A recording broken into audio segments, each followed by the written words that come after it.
pessoal, bem-vindos a mais um episódio de Mil Crimes. É a Bruna aqui, e como sempre esse é um mini episódio, então não tem recado e sou somente eu. E o caso de hoje foi sugestão da Camila Tred, que é a nossa consultora jurídica. Um beijo pra Camila. E se você quiser então mandar a sugestão de caso, manda pra gente no e-mail milcrimes@gmail.com. Então bora lá pro caso de hoje.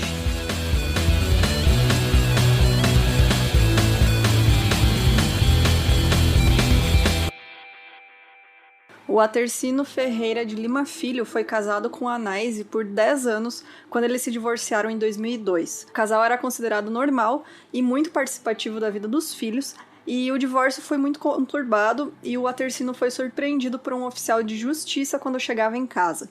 Esse oficial determinava que ele se retirasse do imóvel por causa de uma ação restritiva em favor de Anaíse.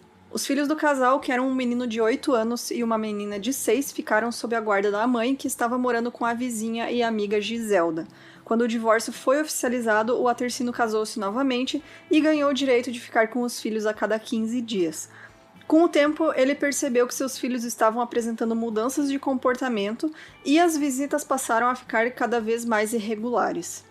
Em dezembro de 2003, a Anaíse foi até a delegacia de polícia de Guarulhos, então junto com as crianças que relataram aos policiais que tinham sido vítimas de abusos sexuais repetidos por parte do pai, enquanto ele ainda era casado com sua mãe. A Giselda relatou à polícia que começou a desconfiar desses abusos um dia, quando a menina chegou da escola depois de um evento e estava muito alterada e com sinais de maus tratos. Ela disse que pressionou o menino e que depois de um tempo ele acabou relatando que tanto ele quanto a irmãzinha eram constantemente abusados pelo pai. Então, em 2004, 2 anos depois do divórcio, o MP de São Paulo fez uma denúncia contra o Atercino à 5ª Vara Criminal da Comarca de Guarulhos, descrevendo a prática recorrente de atos libidinosos diversos da conjunção carnal contra seus 2 filhos.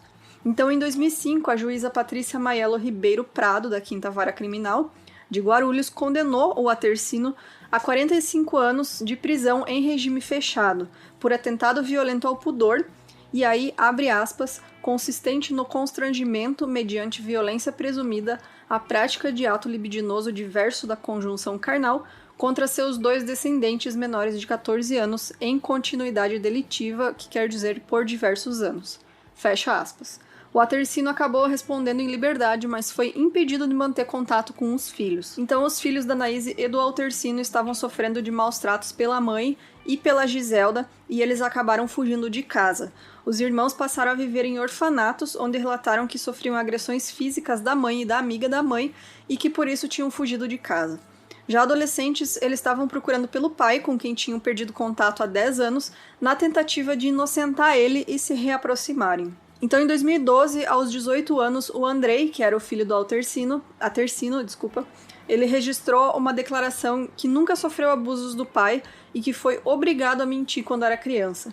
Ele declarou que tanto ele quanto a irmã eram submetidos à tortura e agressões e que eram trancados em lugares escuros e sem comida, tudo para que eles mentissem e acusassem o pai. Ele declarou também que os 2 foram forçados a contar todas as histórias de abuso sexual tanto aos policiais quanto aos psicólogos e assistentes sociais que ajudaram nas investigações na época. O André ainda relatou que a pressão que ele e a irmã sofriam quando eram pequenos era tão grande que eles acabaram desenvolvendo memórias falsas e na época, como os 2 eram muito pequenos, eles ainda não sabiam distinguir o que era verdade e o que não era. Ele declarou que ele e a Aline, que era sua irmã, eram obrigados a repetir as mentiras todas as noites, ajoelhados no milho, ou eram espancados com cabo de vassoura. Ele também relatou que a violência era tanta que ele decidiu fugir de casa junto com a irmã. Então, depois que ele registrou essas declarações em cartório, o Andrei tentou ser ouvido em juízo, já que o caso do pai estava ainda em fase de recurso no Tribunal de Justiça de São Paulo, com julgamento pendente do recurso de apelação. O André chegou a ir até o tribunal para tentar falar com os desembargadores responsáveis pelo julgamento do pai, mas ele foi rejeitado.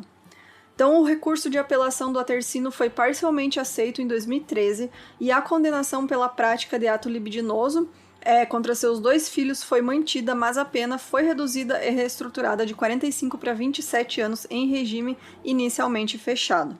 E em 2014, o caso chegou até o STF por causa de um recurso e a ministra Rosa Weber se opôs ao pedido de absolvição sem levar em consideração as declarações de Andrei, já que os tribunais superiores não permitem adicionar novas provas. Então, em 2015, a Aline, que é a filha, fez declarações muito parecidas com as do Andrei, e em 17 de abril de 2017, o mandado de prisão contra o Latercino foi cumprido e ele foi preso no trabalho durante o expediente. Nessa época, o Andrei e a Aline estavam morando com o pai. Em agosto desse mesmo ano, então, em 2017, a Aline e o Andrei se reuniram com o juiz de direito da 4ª Vara Criminal de Guarulhos para tentar uma justificação criminal que seria um meio de concretizar uma prova nova para conseguir a revisão criminal. Então, o Andrei entrou em contato com o Innocence Project Brasil, que pega casos de pessoas inocentes que são condenadas, e a Dora Cavalcante, que é a diretora do projeto no Brasil, declarou ao G1 em março de 2018 que os laudos da época da denúncia foram negativos para a violência sexual. Abre aspas, uma psicóloga forense atestou, depois de conversar longamente tanto com o Andrei quanto com a Aline, que eles não tinham nenhuma sequela de violência paterna por condutas de abuso sexual. Atestou que, ao contrário, eles foram crianças que cresceram em meio aos maus tratos infringidos pela mãe e pela companheira da mãe. Fecha aspas. Então, a Dora ressaltou que desde a primeira vez que eles entrevistaram o Andrei e a Aline, eles deram muita riqueza de detalhes de fatos que vivenciaram ainda pequenos e contaram que foram obrigados a inventar toda essa mentira. Essa revisão criminal foi deferida, foi unânime, e para absolver o Latercino. Então, no dia 2 de março de 2018, depois de 11 meses preso, o Latercino deixou a penitenciária José Parada Neto, em Guarulhos, depois de passar 15 anos tentando provar sua inocência. Tanto a família quanto os advogados do Latercino disseram que não pretende acionar judicialmente a mãe e a amiga que deram início às denúncias. A Dora Cavalcante, que é a diretora do Innocence Project, ela é advogada criminalista e conselheira do Instituto de Defesa do Direito de Defesa, onde já foi presidente. Ela também atuou como conselheira do Instituto Latino-Americano das Nações Unidas para a Prevenção do Delito e Tratamento do Delinquente, e também membro do Conselho Consultivo da Ouvidoria da Defensoria Pública do Estado de São Paulo.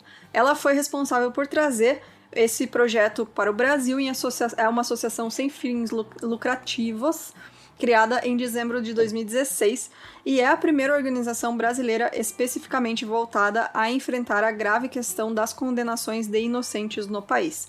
Então a gente aconselha muito vocês darem uma olhada no trabalho deles, que é bem bacana.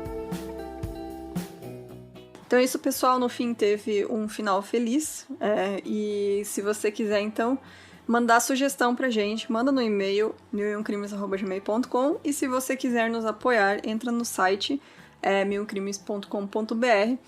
Lembrando que semana que vem a gente vai ter 2 episódios especiais, na segunda e terça provavelmente, a gente vai ver quando que vamos gravar, e aí a gente vai entrar de férias e voltar só em janeiro, então você pode aproveitar esse tempo para maratonar os outros episódios e, sei lá, pesquisar coisa e mandar pra gente, e enfim, é isso, gente, até semana que vem, tchau!